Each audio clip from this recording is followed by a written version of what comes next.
teman-teman, perkenalkan nama saya Fatma Azahra dengan NIM 123404014 di jurusan Pengembangan Masyarakat Islam Fakultas Dakwah dan Komunikasi. Di video kali ini, Fatma akan membahas tentang salah satu materi sejarah dakwah, yaitu perluasan wilayah dakwah Islam pada masa dinasti Umayyah di Tiongkok. Nah, di sini sudah ada mind map yang isinya ringkasan-ringkasan materi yang akan nanti kita bahas. Perlu teman-teman ketahui juga, dinasti Umayyah itu dinasti Islam pertama yang memerintah secara turun-temurun selama masa Khulafaur Rasyidin. Didirikan oleh Muawiyah bin Abi Sufyan pada tahun 661 Masehi setelah terbunuhnya Khalifah Ali bin Abi Thalib, yaitu Khalifah keempat. Nah, penyebaran Islam ke Tiongkok itu tidak terjadi secara kebetulan, melainkan melalui proses historis yang sangat panjang. Dalam proses ini, terdapat beberapa jalur utama yang menjadi media penyebaran Islam, yaitu jalur perdagangan, hubungan diplomatik antar kerajaan, dan misi-misi dakwah resmi yang dikirimkan oleh penguasa Muslim. Salah satu dinasti penting yang berperan dalam memperluas wilayah dakwah ke Asia Timur adalah dinasti Umayyah, yang berkuasa dari tahun 661 hingga 750 Masehi. Pada masa dinasti Umayyah, Islam mulai dikenal di wilayah Tiongkok melalui aktivitas perdagangan Muslim. Di samping itu juga, hubungan antara dunia Islam dan Tiongkok diperkuat melalui pengiriman delegasi resmi dari Khalifah Umayyah ke Kaisar Tiongkok, seperti yang dilakukan oleh Khalifah Hisham bin Abdul Malik. Interaksi ini membuka ruang bagi dakwah Islam untuk berkembang lebih luas melalui jalur yang diplomatis, damai, dan penuh penghormatan terhadap budaya lokal.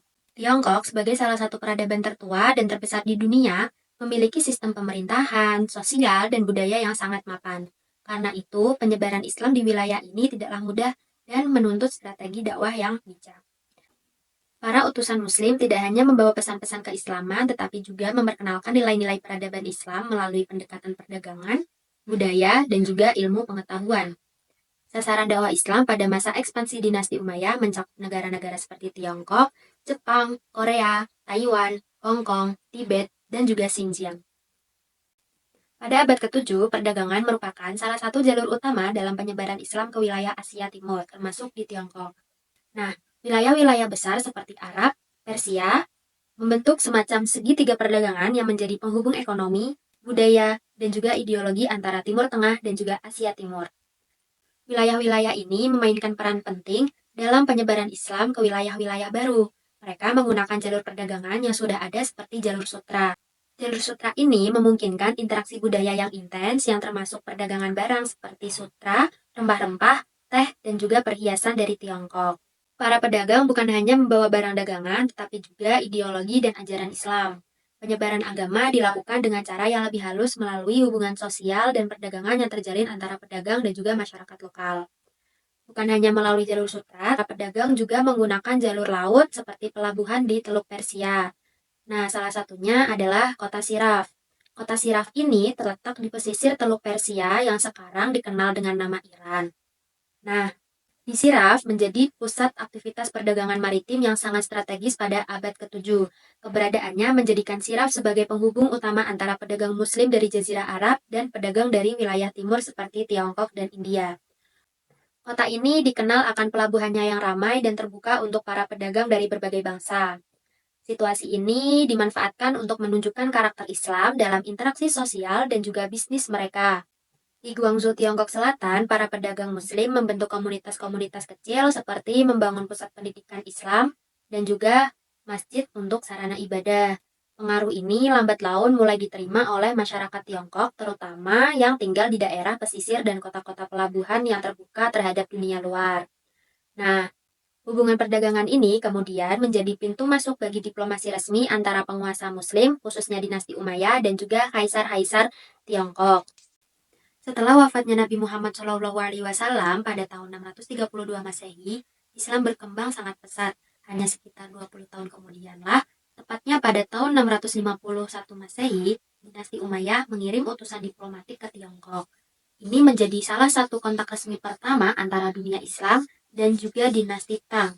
Catatan sejarah Tiongkok mencatat kedatangan utusan dari negeri barat menyebut pemimpin mereka sebagai Shashi, yang diduga merupakan transliterasi dari kata Syah, atau merujuk pada penguasa Islam pada saat itu. Nah, selanjutnya hubungan di masa Khalifah Walid bin Abdul Malik. Masa Khalifah Walid bin Abdul Malik tahun 705 sampai 715 Masehi. Pada masa Khalifah Walid bin Abdul Malik, hubungan antara dinasti Umayyah dan dinasti Tang semakin intensif. Khalifah Walid mendorong ekspansi Islam ke wilayah timur termasuk Asia Tengah yang semakin mendekatkan umat Islam ke wilayah perbatasan Tiongkok. Beberapa catatan mencatat bahwa dinasti Umayyah itu mengirimkan lebih banyak utusan diplomatik ke Tiongkok, meningkatkan jalur perdagangan di sepanjang jalur sutra, mengadakan pertemuan dengan dinasti Tang untuk memperkuat hubungan dagang dan budaya. Catatan sejarah dinasti Tang menyebutkan kehadiran orang-orang dari Dashi. Dashi itu istilah untuk penyebutan bangsa Arab Muslim.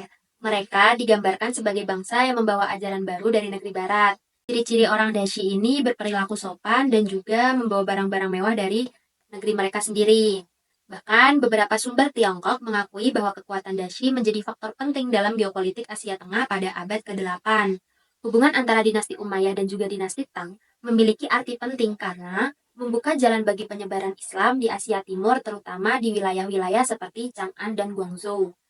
Nah, hal ini memperkuat perdagangan di jalur sutra dengan pertukaran sutra, rempah-rempah, dan juga barang-barang mewah serta mendorong pertukaran ilmu, budaya, dan teknologi antara dunia Islam dan Tiongkok.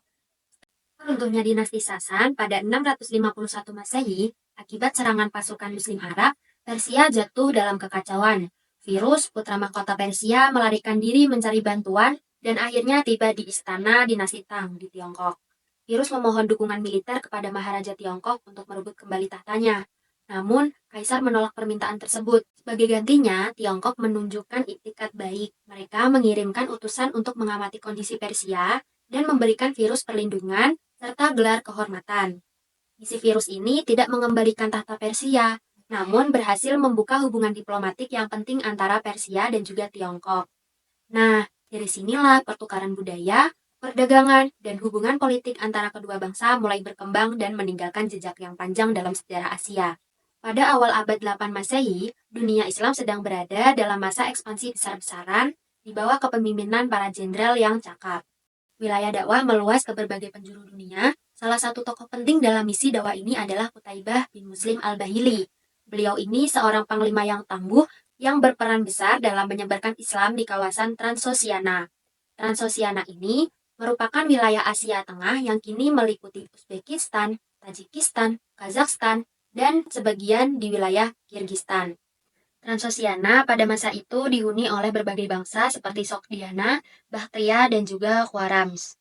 Taibah memahami bahwa misi Islam itu tidak hanya melalui peperangan, tetapi juga dengan dakwah yang sangat bijaksana. Beliau menerapkan dua pendekatan. Yang pertama itu militer untuk menjaga stabilitas, dan yang kedua adalah dakwah untuk menyentuh hati masyarakat setempat.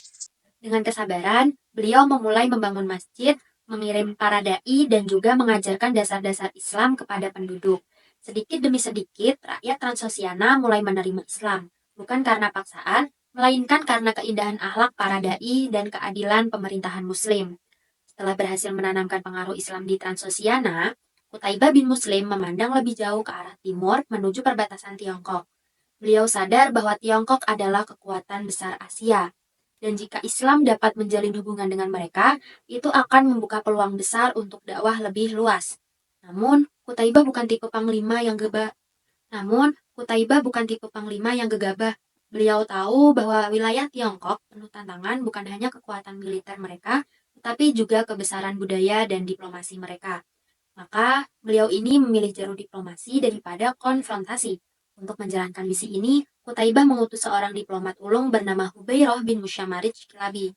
Nah, Hubeiroh ini diberi tugas mulia untuk membawa pesan dakwah Islam kepada Raja Tiongkok. Dengan membawa rombongan kecil, Hubeiroh menempuh perjalanan jauh menyeberangi sungai dan gurun, hingga akhirnya tiba di istana megah Kaisar Tiongkok. Setibanya di istana, Hubeiroh dihadapkan dengan para pejabat tinggi kerajaan. Dialog antara utusan Muslim dan pihak Tiongkok berlangsung sengit dan penuh ketegangan. Dengan penuh wibawa, Hubeiroh menyampaikan, kami datang membawa 3 pilihan, menerima Islam, membayar jizyah, atau bersiap untuk berperang. Lalu ada delegasi Hisham bin Abdul Malik ke Tiongkok. Pada masa pemerintahan Khalifah Hisham bin Abdul Malik dari Bani Umayyah, sekitar abad ke-8 Masehi, dunia Islam sedang berkembang sangat pesat. Hisham ingin memperluas hubungan persahabatan sekaligus menyebarkan ajaran Islam ke berbagai penjuru dunia, termasuk ke negeri Tiongkok yang sangat terkenal pada saat itu. Untuk itu, Hisham mengutus seorang perwira tinggi bernama Sulaiman. Sulaiman membawa pesan perdamaian dan persahabatan, sekaligus misi dakwah. Ia memimpin delegasi resmi menuju negeri Tiongkok. Setelah perjalanan panjang, delegasi ini akhirnya tiba di istana Kaisar Xuanzun, salah satu kaisar terbesar dari dinasti Tang. Kaisar Xuanzun menyambut mereka dengan sangat baik. Beliau menerima delegasi Arab ini secara resmi dan terhormat. Pertemuan ini menjadi titik penting dan dari sinilah mulai terjalin hubungan diplomatik antara dunia Arab dan Tiongkok. Hubungan ini membuka jalan bagi pertukaran budaya, perdagangan, dan juga pengenalan Islam di wilayah Tiongkok. Sekian kurang lebih yang bisa saya sampaikan. Kurang lebihnya mohon maaf. Wassalamualaikum warahmatullahi wabarakatuh. Terima kasih. Sama buku pusing tiap hari sampai fly datang dalam mimpi ngarona manis like gonna stay cuek aduhai nona suka jangan buang muka jangan setelan cuek nanti